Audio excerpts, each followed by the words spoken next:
Welcome back, my friends. Today we're going to be cooking another Columbia Restaurant classic, a classic dish that I grew up eating that my grandmother would cook, my father would cook, my mother would cook, and that's picadillo. The first thing I'm going to do is dice my onion. You can use a Spanish onion, you can use a yellow onion.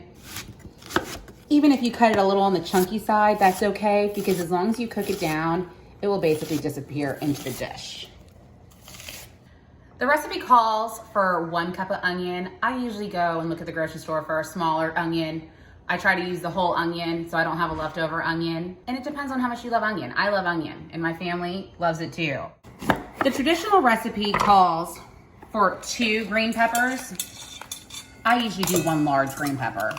I find if I just do 1 large one, it gives you that hint of green pepper, but it doesn't overpower the dish. So I already have some extra virgin olive oil in my pan. You can use vegetable oil, use whatever kind of oil you have on hand.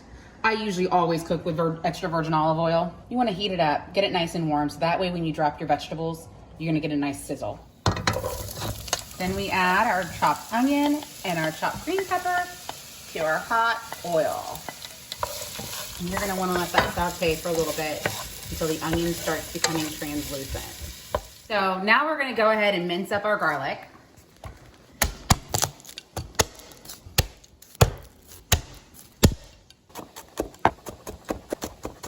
Our green peppers and our onions have been sauteing for probably about 3 to 4 minutes.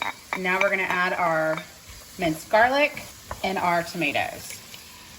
The recipe classically calls for 6 fresh tomatoes, but I find it's easier to just keep a can of whole tomatoes on hand, a 28-ounce can, and dice it up, drain some of the water, some of the juice, and that comes out to be approximately 2 cups of tomatoes.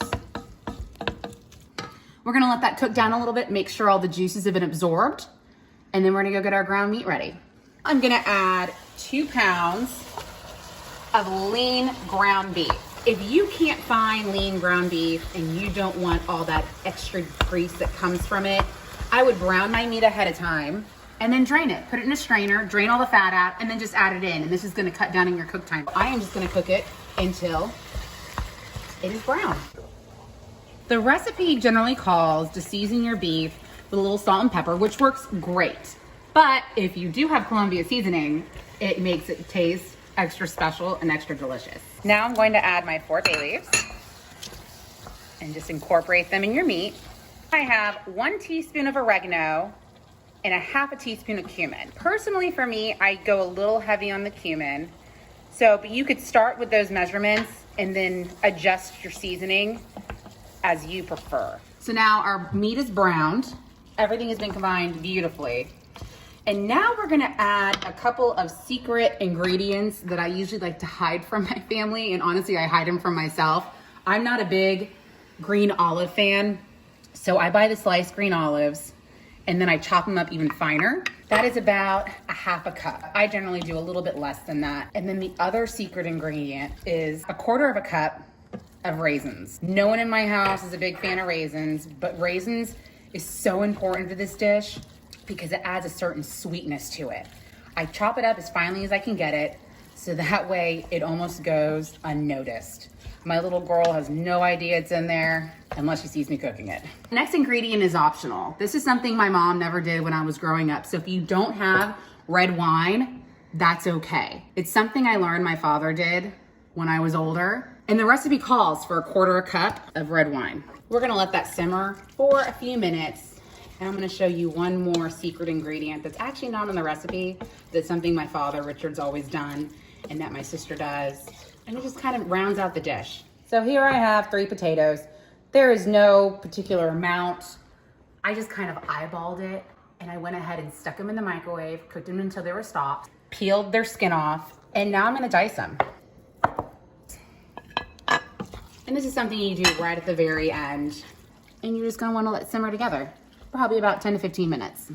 One last thing I forgot, and it's okay if you forget it, but it definitely balances out the acidity of the dish. White vinegar, plain white vinegar.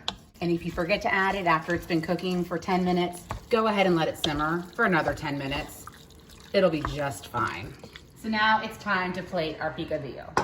Picadillo is traditionally served with white long grain rice, but any kind of rice you want to use. If you want to do yellow rice, that'd be great.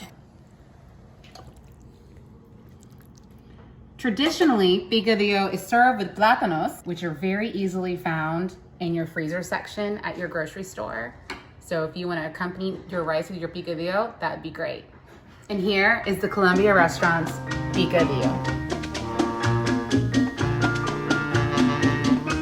Yo tengo una muñeca